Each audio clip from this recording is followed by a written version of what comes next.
வசனம் எனக்கு உணவாகும், உடலுக்கெல்லாம் அது மருந்தாகும். உம் வசனம் எனக்கு உணவாகும், உடலுக்கெல்லாம் அது மருந்தாகும். இரவும் பகலுமையா உந்தன் வசனம் தியானிக்கிறேன். இரவும் பகலுமையா உந்தன் வசனம் தியானிக்கிறேன். உம்மை ஆராதிப்பது எங்கள் ஆசை, உம்மை ஆராதிப்பது எங்கள் ஆசை, உம்மை ஆராதிப்பது எங்கள் ஆசை, உம்மை ஆராதிப்பது எங்கள் ஆசை. உம்மை ஆராதிக்கின்றோம், உம்மை ஆராதிக்கின்றோம் இயேசு ராஜா உம்மை. கொலோசையர் 1:18 வாசிங்க. அவரே சபையாகிய சரீரத்துக்கும் தலையானவர். He preached that Jesus is the head of the church. இயேசு சபைக்கு யாரா இருக்கிறாரே? தலையா இருக்கிறார். வேதாகமத்திலே ஆண்டவருடைய சபையை பல காரியத்துக்கு ஒப்பிட்டு சொல்லப்பட்டிருக்கிறது. There are many images stated for the church in the New Testament. தோட்டத்துக்கு ஒப்பிட்டு சொல்லப்பட்டிருக்கிறது, ஆலயத்துக்கு சொல்லப்பட்டிருக்கிறது, பண்ணைக்கு, மந்தைக்கு, பெரிய வீட்டுக்கு இதெல்லாம் சொல்லப்பட்டிருக்கிறது. பட் இங்கே ஆண்டவருடைய சபையை சரீரத்துக்கு சொல்லப்பட்டிருக்கிறது. சபைக்கு, சபையா எதுக்கு? சரீரமாகிய சபை. சபையை சரீரத்துக்கு ஒப்பிட்டு பல இடத்தில் சொல்லப்பட்டிருக்கிறது. ஒவ்வொரு விசுவாசியும் கிறிஸ்துவின் சரீரமாகிய சபையின் ஒரு அங்கம் என்று சொல்லப்பட்டிருக்கிறது. அந்த சபைக்கு ஆண்டவர் இயேசுவை தலையாக நினைச்சிருக்கிறாராம். Jesus is the head of the church. The same கருத்தை அப்போஸ்தலனாகிய பவுல் எபேசியருக்கு நிருபம் 1:23 கூட வாசிங்க.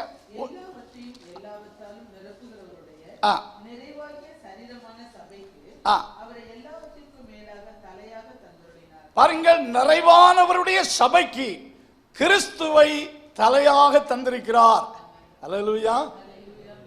Jesus is the head means சபைக்கு வேண்டிய, சபையில் உள்ள, சபை என்று சொன்னால் கட்டடம் அல்ல, மீட்கப்பட்ட ஒவ்வொருவருமே சபையின் அங்கங்கள்.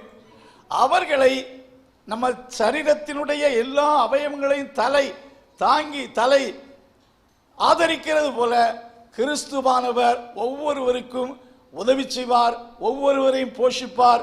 இண்டிவிஜுவலி ஒவ்வொருவர் மேல் ஆண்டவர் தலைதான் ஹெட் ஆஃப் த டிபார்ட்மெண்ட். அதுதான் இந்த முழு சரீரத்தை கண்ட்ரோல் பண்ணுகிறது.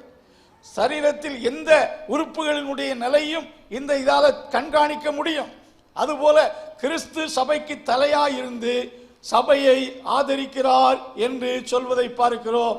ஆகையால் தான் அந்த கொலோசியர்ல சரீரம் முழுவதையும் ஆதரிக்கிற தலை, தேவ வளர்ச்சியாய் வளர்ந்தேறுகிற சரீரம் முழுவதையும் ஆதரிக்கிற சபை. கிறிஸ்து நம்முடைய சரீரத்திலே தலை, நம்முடைய முழு சரீரத்தையும் ஆதரிக்கிறது போல கிறிஸ்து சபைக்கு தலையாயிருக்கிறார். ஆகையால் தான் கிறிஸ்துவின் சபையை இந்த உலகத்தில் ஸ்தோத்திரம் யாராலும் அழிக்க முடியாது. ஆண்டவர் தம் சபையை என்ன செய்கிறார்? நான் என் சபையை கட்டுவேன். எபேசிய நிருபம் சபையை மையமாக கொண்டு எழுதப்பட்டிருக்கிறது. கொலோசிய நிருபம் கிறிஸ்துவை மையமாக கொண்டு எழுதப்பட்டிருக்கிறது. எபேசியில வாசிக்கிறோம், கர்த்தர் சபையை பராமரித்து போஷித்து என்ன செய்கிறாராம்? காப்பாற்றுகிறார். புருஷன் தன் மனைவியை போஷித்து காப்பாற்றுவது போல கிறிஸ்துவானவர் தம் சபையை என்ன செய்கிறார்? போஷித்து காப்பாற்றுகிறார். Jesus the founder of the church. Jesus is the nourisher of the church. சபைக்கு அவர் தலையாய் இருக்கிறார்.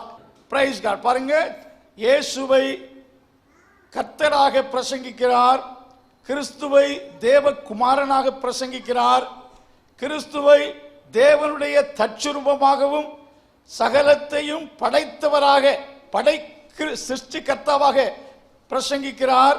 இங்கே சபைக்கு தலையாக பிரசங்கிக்கிறார். 18ஆம் வசனத்திலே பிற்பகுதியை வாசிக்கும் போது மரித்தோரில் இருந்து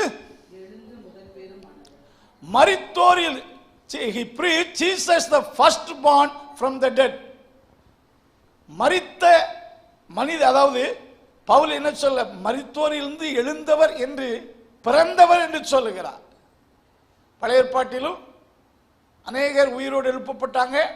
புதிய ஏற்பாட்டில் கிறிஸ்துவால் உயிரோடு எழுப்பப்பட்டவர்கள் பலர் உண்டு.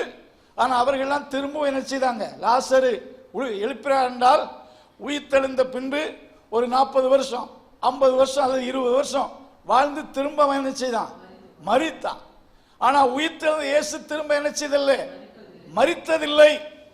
அதான் அவர் மரித்தோரிலிருந்து பிறந்ததில் முதல் மனிதர், மரித்தோரில் இருந்து எழுந்ததில் முதற் பேருமானவர் என்று சொல்லப்பட்டிருக்கிறது. All raised men died one day, but Jesus never died after his resurrection. ஆகையால் தான் மரித்தேன், ஆகிலும் சதா காலத்திலும் உயிரோடு இருக்கிறேன். இந்த வசனம் எதற்காக எழுதப்பட்டிருக்கிறது என்றால், அந்த மீண்டும் அந்த வசனத்தை வாசிங்க. 18.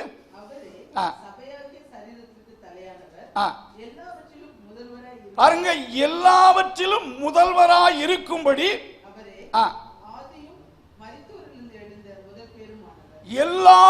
எல்லாவற்றிலும் முதல்வராய் இருக்கும்படி மரித்தோரில் இருந்து எழுந்தவராயிருக்கிறார். அல்லேலூயா.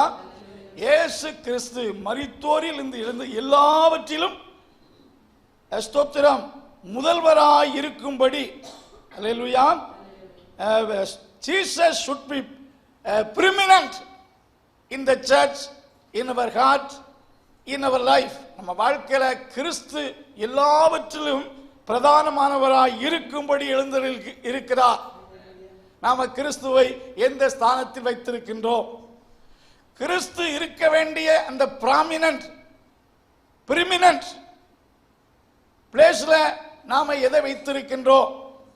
கிறிஸ்து சபையில் இருந்தாலும் சரி, வாழ்க்கையிலும் அவரே முதல்வராய் இருக்கும்படி கிறிஸ்துவானவர் தேவனால் உயிரோடு எழுப்பப்பட்டவர். ஆகையால் தான் பால் இந்த கிறிஸ்துவை குறித்து அவர்களுக்கு பிரசங்கி, Jesus is not the dead God, அவர் உயிரோடு இருக்கிறவர். ஆகையினால்தான் அவருக்கு முதலிடத்தை கொடுத்தார். அன்பின் கர்த்தாவே, இந்த நாளுக்காக துதிக்கிறோம். இந்த கொடுக்கப்பட்ட இந்த வார்த்தைகள் நம்முடைய பிள்ளைகளுக்கு ஆசீர்வாதமாக இருப்பதாக, இந்த வாரத்தின் நாட்கள் ஆசீர்வாதமாக இருப்பதாக, ஆண்டவருடைய கிருபை யாவரோடு இருப்பதாக.